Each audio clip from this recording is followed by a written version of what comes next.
오늘 12월 29일 성탄후 제1주 교회력에 따른 성서일과 성경 봉독이 있겠습니다.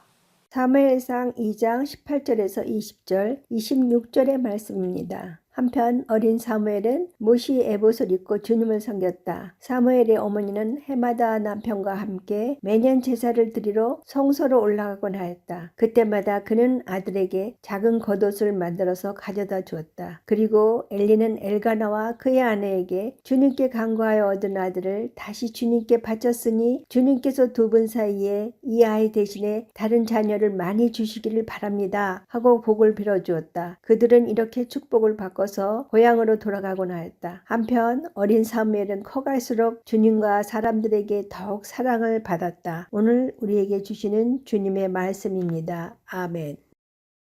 시편 148편의 말씀입니다. 할렐루야. 하늘에서 주님을 찬양하여라. 높은 곳에서 주님을 찬양하여라. 주님의 모든 천사들아 주님을 찬양하여라. 주님의 모든 군대야 주님을 찬양하여라. 해와 달아 주님을 찬양하여라. 빛나는 별들아 모두 다 주님을 찬양하여라. 하늘 위의 하늘아 주님을 찬양하여라. 하늘 위에 있는 물아 주님을 찬양하여라. 너희가 주님의 명을 따라서 창조되었으니 너희는 그 이름을 찬양하여라. 너희가 앉을 영원한 자리를 정하여 주시고 지켜야 할 법칙을 주셨다. 온 땅아 주님을 찬양하여라. 바다의 괴물들과 바다의 심연아 불과 우박 눈과 서리 그분이 명하신 대로 따르는 세찬 바람아 모든 산과 언덕들 모든 과일나무와 백향목들아 모든 들짐승과 가축들 기어다니는 곳과 날아다니는 새들아 세상의 모든 임금과 백성들 세상의 모든 고관과 재판관들아 총각과 처녀, 노인과 아이들아 모두 주님의 이름을 찬양하여라. 그 이름만이 홀로 높고 높다. 그 위엄이 땅과 하늘에 가득하다. 주님이 그의 백성을 강하게 하셨으니 찬양은 주님의 모든 성도들과 주님을 가까이 모시는 백성들과 이스라엘 백성이 마땅히 드려야 할 일이다. 할렐루야. 오늘 우리에게 주시는 주님의 말씀입니다. 아멘.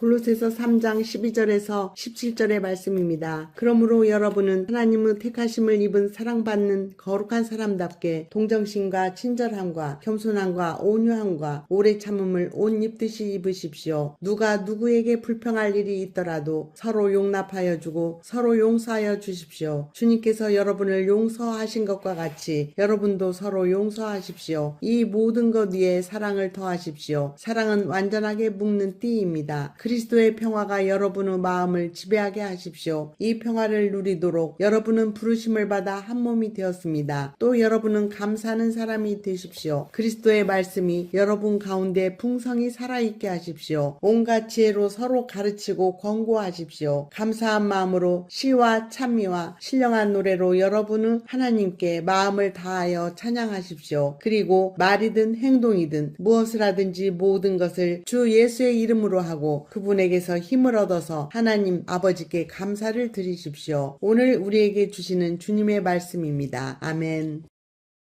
누가복음 2장 41절에서 52절의 말씀입니다. 예수의 부모는 해마다 6월절에 예루살렘으로 갔다. 예수가 12살이 되는 해에도 그들은 절기 관습을 따라 6월절을 지키러 예루살렘에 올라갔다. 그런데 그들이 절기를 마치고 돌아올 때에 소년 예수는 예루살렘에 그대로 머물러 있었다. 그의 부모는 이것을 모르고 일행 가운데 있으려니 생각하고 하룻길을 갔다. 그 뒤에 비로소 그들의 친척들과 친지들 가운데서 그를 찾았으나 찾지 못하여 예루살렘으로 되돌아가서 찾아다녔다. 사흘 뒤에야 그들은 성전에서 예수를 찾아냈는데 그는 선생들 가운데 앉아서 그들의 말을 듣기도 하고 그들에게 묻기도 하고 있었다. 그의 말을 듣고 있던 사람들은 모두 그의 슬기와 대답에 경탄하였다. 그 부모는 예수를 보고 놀라서 어머니가 예수에게 말하였다. 얘야 이게 무슨 일이냐? 내 아버지와 내가 너를 찾느라고 얼마나 애를 태웠는지 모른다. 예수가 부모에게 말하였다. 어찌하여 나를 찾으셨습니까? 내가 내 아버지의 집에 있어야 할 줄을 알지 못하셨습니까? 그러나 부모는 예수가 자기들에게 한 그 말이 무슨 뜻인지를 깨닫지 못하였다. 예수는 부모와 함께 내려가 나사렛으로 돌아가서 그들에게 순종하면서 지냈다. 예수의 어머니는 이 모든 일을 마음에 간직하였다. 예수는 지혜와 키가 자라고 하나님과 사람에게 더욱 사랑을 받았다. 오늘 우리에게 주시는 주님의 말씀입니다. 아멘. 기도드리고 오늘 우리에게 주시는 설교 말씀 받도록 하겠습니다. 주님 감사합니다. 저희들에게 오늘도 생명을 주시고 또 주님께서 은총을 베푸시고자 이렇게 함께 예배드릴 수 있도록 인도하심을 감사합니다. 주님께 은총받은 자로 은총받은 자답게 살아갈 수 있기를 원합니다.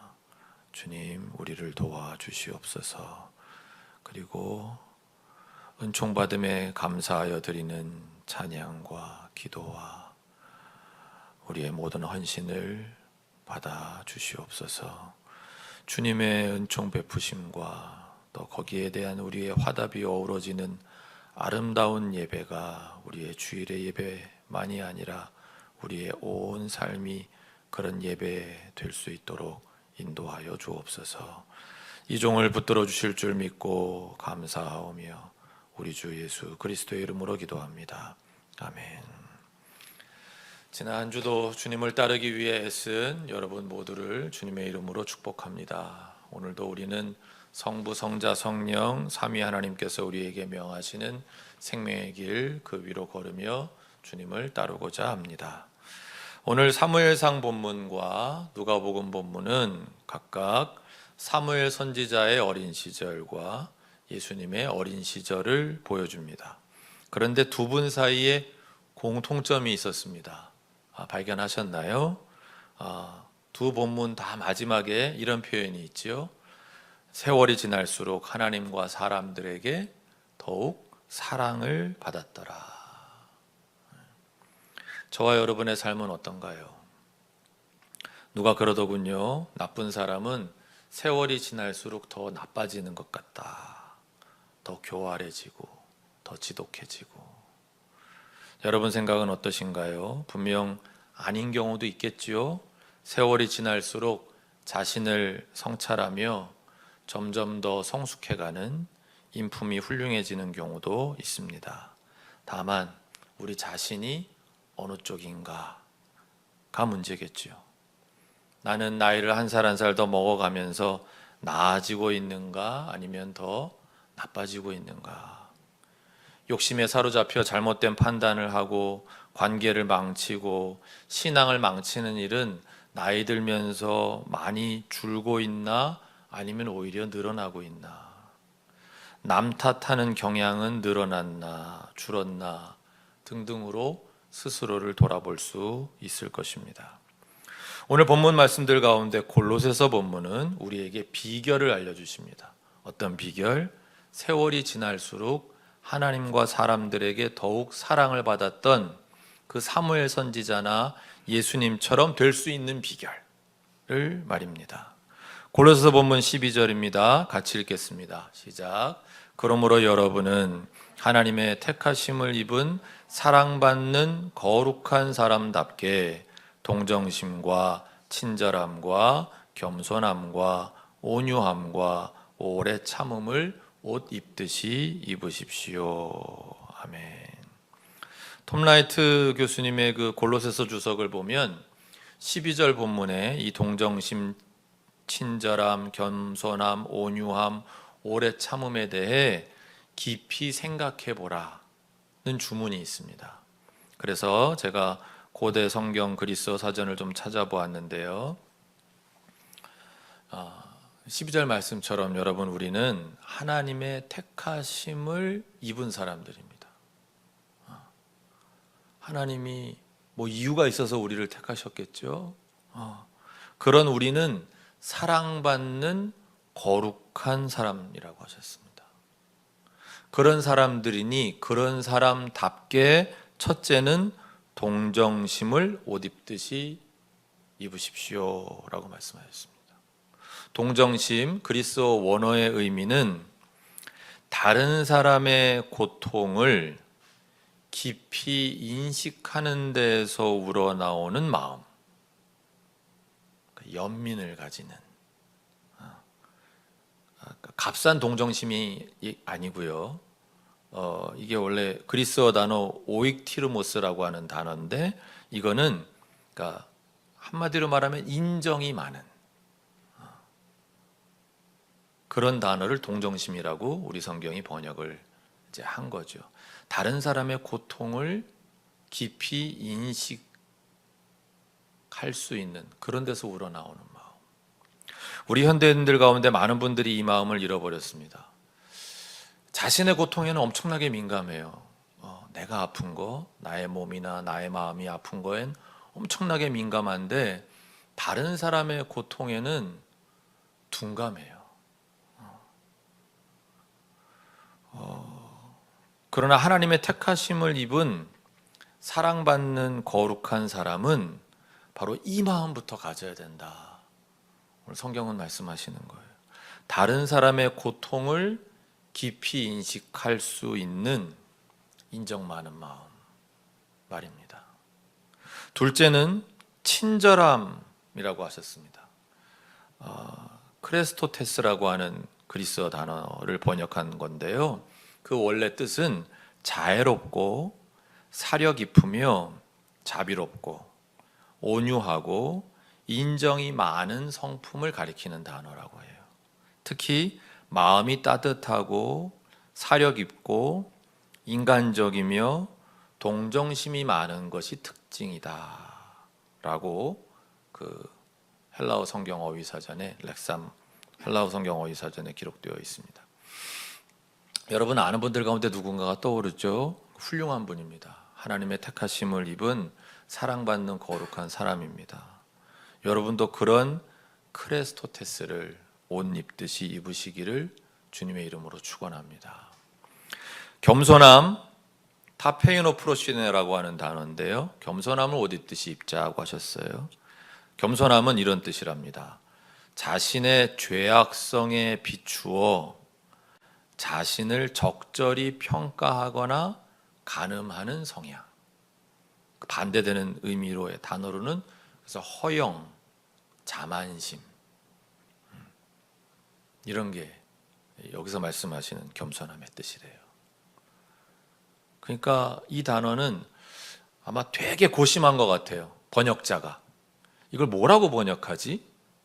고민하다가 겸손함이라고 한 것 같아요. 왜냐하면 우리가 흔히 겸손함이라고 얘기할 때 쓰는 일반적인 의미하고는 좀 다르잖아요. 좀 생각을 좀 깊이 해봐야 맞아, 겸손한다는 건 그런 의미가 있지, 이렇게 되는 뜻을 이 단어가 가지고 있다는 거죠. 자신의 죄악성에 비추어서 스스로를 적절히 평가할 수 있는 능력, 그런 성향, 스스로를 가늠하는 성향, 그게 겸손함이고, 이걸 잃어버리면 허영심에 사로잡히고 자만심에 사로잡힌다. 이 타페이노 프로시네를 역시 옷 입듯이 입을 수 있는 우리 모두가 되기를 주님의 이름으로 축원합니다. 온유함, 프라우테스, 부드럽고 온화하고 침착하게 행동하는 것이라는 의미인데요. 이 부드러움과 온유함은, 그러니까 지난번에 한 말씀드렸죠. 그 야생마인데 야생마를 길들였을 때의 그 말이 가지고 있는 성격을 온유함이라고 얘기한다는 거예요. 그러니까 집에서 기른 말 이어서 애가 시들하니 그냥 주는 먹이나 먹고 이런 온유함이 아니고 남이 그냥 하자면 하고 이런 게 아니고, 아내는 야성이 대단한데 전쟁터에 나가면 누구보다 용맹하게 뛸 그런 말인데 주인의 말에는 순종할 수 있는, 그러니까 이 컨트롤이 되는 야성이 있는 것이 온유함이다. 오래 참음을 옷 입듯이 입자, 마지막에 그랬죠. 마크로스미아라고 하는 단어인데 이거는 도량이 커 고통이나 불행을 참을성 있게 견딤이라는 의미래요. 그러니까 도량이 큰 사람, 마음 그릇이 커서 오래 참을 수 있는 사람. 오늘날 우리 현대인들은 참 도량이 간장종지만 하죠. 다 그래요. 저부터 그래요. 이걸 어떻게 좀 넓혀야 될 텐데. 13절 말씀은 서로 용납, 서로 용서하라는 메시지입니다. 누가 누구에게 불평할 일이 있더라도 주님께서 여러분을 용서하신 것과 같이 여러분도 서로 용서하십시오 했습니다. 2024년에 오늘 마지막 주일이죠. 교회력으로는 이미 새해가 시작되었습니다. 그러니까 마음을 좀 새롭게 가져보자고요. 꼭 그렇게 눈에 흙이 들어갈 때까지 미워하고 원수가 되어 살아야만 여러분의 분이 풀리는 게 아니잖아요. 용서해야 여러분도 그로부터, 그 문제로부터 자유함을 얻지요. 새해에는 우리가 새 삶을 사십시다. 15절 말씀입니다. 그리스도의 평화가 여러분의 마음을 지배하게 하십시오. 이 평화를 누리도록 여러분은 부르심을 받아 한 몸이 되었습니다. 그렇습니다. 우리가 서로 용납하고 서로 용서할 때라야 그리스도의 평화가 우리의 마음을 지배하실 수 있습니다. 우리가 한 번씩 스스로에게 묻습니다. 왜 나는 예수를 이렇게 오래 믿었는데, 교회를 이렇게 오래 다녔는데 왜 이렇게 변화가 없느냐 라고 저한테 항의하듯 물어보지 마시고 왜 나는 이렇게 교회를 오래 다녔는데 하나님과 사람들의 사랑을 더욱 많이 받아가는 그런 사무엘 선지자나 예수님 같기보다는 왜 내 삶은 이렇게 이 모양이냐고 신세한탄하기 전에 우리 자신의 내면을 좀 들여다보자는 거죠. 내가 누군가를 미워하고 내가 세상을 저주하고 이러고 살고 있는데 어떻게 그리스도의 평화가 우리 마음을 지배하실 수 있겠어요? 그리스도의 평화가 내 마음을 지배하시지 못하게끔 내가 성령의 역사를 지금 회방하고 있으면서 어떻게 내가 하나님의 사랑과 사람들의 사랑을 더욱 받는 삶을 살 수 있겠는가? 어떻게 내 삶에 변화가 일어날 수 있겠는가? 서로 용납, 서로 용서.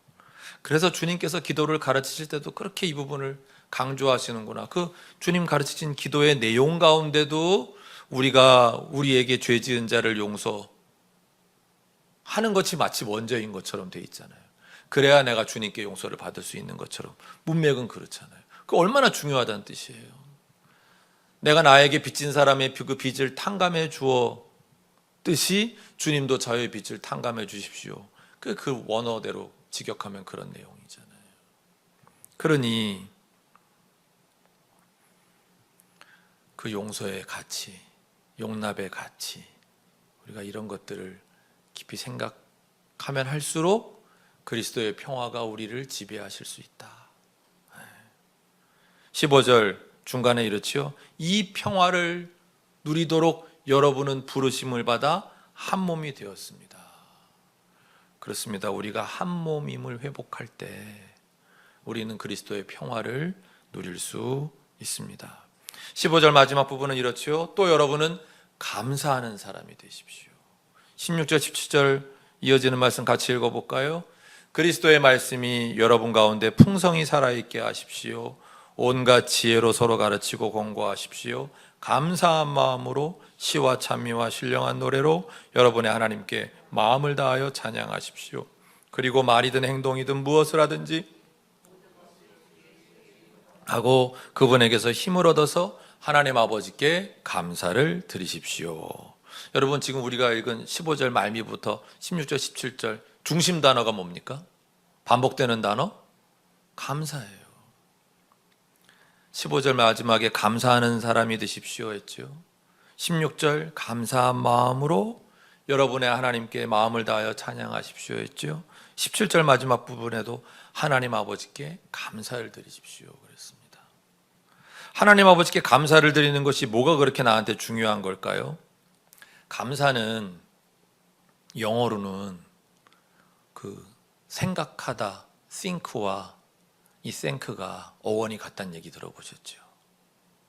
감사는 그래서 생각하는 사람이라야 할 수 있다는 거예요. 생각 우리 하루 종일 하고 살죠? 근데 하루 종일 그냥 우리 마음에서 저절로 이렇게 드는 생각은 뭐예요? 다 내 위주의 생각이에요. 오늘 점심에 오늘 나 뭐 먹지? 부터 시작해서 오늘 나 어떻게 하면 내가 기분이 좋아지지? 오늘 나 뭘 할지? 다 내 위주의 생각이거든요. 그냥 떠오르는 생각들은. 근데 생각을 여기서 한다는 얘기는 그러니까 생각을 조금 깊이 있게 할 수 있어야 된다는 거죠. 생각을 깊이 하는 능력을 잃어버린 사람들은 감사를 할 줄 모른다는 거예요. 내 위주로만 생각하는 거는요, 여러분 그건 유전자가 시키는 거래요. 여러분 안에 DNA는 인간을 숙주로 생각한대요. DNA가 살아남아야 되기 때문에 이 인간이 어떻게든지 생존을 오랫동안 하게 해서 내가 여기서 살아남아야지. 그리고 DNA를 전파해야지. 그러니까 하여튼 자꾸 남자들은 씨를 뿌리려고 그러고 뭐 이렇게 그런 남자들이 자꾸 여기저기 씨를 뿌리려고 그러니까 어떻게 돼요? 사회의 근간이 흔들리죠. 아무데나 씨를 뿌리려고 하니까. 그게 뭐예요? 왜 그러냐? 그게 유전자가 시키는 건데. 그래서 그 유전자의 대표적인 이름은 뭐예요? 이기적인 유전자. 그러니까 인간이 그 이기적인 유전자의 숙주로만 살면 우리는 너무 이기적으로 살 수밖에 없다는 거예요. 왜? 그래야 내가 생존할 수 있을 것 같으니까. 근데 생각을 깊이 하는 사람은 아니야. 나는 유전자의 숙주로 살 수는 없어. 나는 하나님의 형상대로 창조된 나는 고귀한 존재야. 나는 그래서 생존보다 때로는 더 중요한 가치도 있다고 믿어. 그게 인간이라는 거죠. 그런 생각은 어디서 나오냐? 그건 유전자의 지배에서 벗어나고자 하는 그런 깊은 생각을 할 수 있을 때 우리는 이런 멋진 생각도 할 수 있게 된다. 그 멋진 생각 중에 그 대표적인 게 뭐냐? 그게 think와 같은 어원을 가진 thank다. 감사다. 라는 거예요. 생각해보면 그래요. 내 위주로만 살아갈 땐 세상에 감사할 일이 하나도 없어요. 그냥 인생이 저주죠. 다 남의 편들만 있고 다 세상이 나를 그냥 들들 볶아서 못 살게 하려는 인간이 집에서부터 있잖아요. 바로 옆에부터.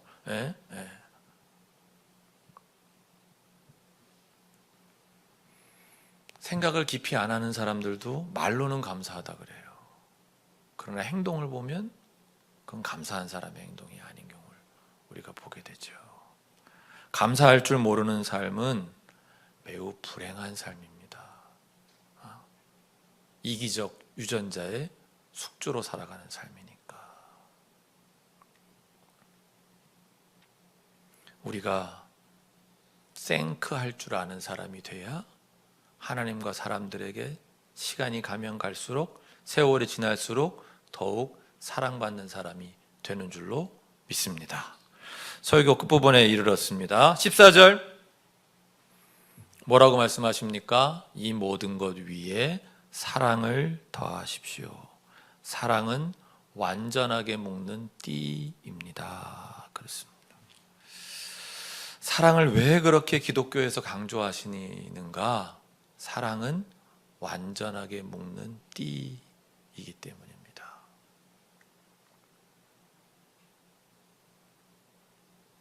이거 하나 보여드릴게요. 당신은 당신이 예배하는 것을 닮아갑니다.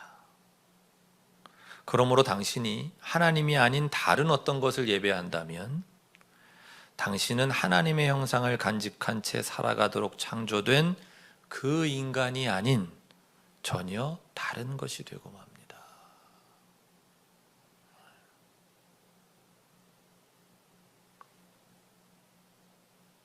여러분 무엇을 예배하고 살아가십니까? 일주일에 한 번 교회는 나오지만 사실 그보다 훨씬 더 많은 시간 동안 우리는 다른 걸 예배하고 살아갈 수 있습니다. 돈을 예배 정도가 아니라 아주 숭배하고 살아갈 수 있고요. 나를 숭배하며 살아갈 수 있습니다. 그게 되게 잘 사는 것 같지만, 나의 생존력을 높이는 것 같지만, 그렇게 해서 뭐만 좋아한다고요? 이기적인 유전자만 그걸 좋아합니다. 그래도 우리가 사람인데 하나님의 형상을 간직한 채 살아가도록 창조된 그런 존재인데, 하나님 아닌 다른 것을 예배하다 보면, 숭배하다 보면 그걸 닮아갑니다. 우리는 사랑이신 하나님만 예배하며 살아가십시다. 그래야 우리가 제대로 살 길을 찾습니다. 세월이 지날수록 우리는 하나님과 사람들에게 더욱 사랑받는 존재가 되어야 할 것입니다. 물론 하나님께 사랑받는 존재가 되는 게 더 중요합니다. 사람들에게는 하나님께 사랑받는 존재가 되려고 하는 내가 참 괜찮은 사람인데, 사람들은 자기 이익에 따라서 그런 나를 밉게 볼 수 있어요. 그러니 하나님께 사랑받는 존재로 우리가 성숙해가는 것이 보다 중요하다고 할 텐데, 그렇게 할 수 있기 위해서는 오늘 본문 말씀에 어떻게 하라고요? 동정심, 친절함, 겸손함, 온유함, 오래 참음을 옷 입듯이 입으라고 하셨습니다. 기억하십시다. 여러 이 가치들 중에서도 첫째, 둘째가 인정 많음, 아까 동정이 인정 많음이라 그랬죠. 그리고 친절함이었다는 걸 말이죠.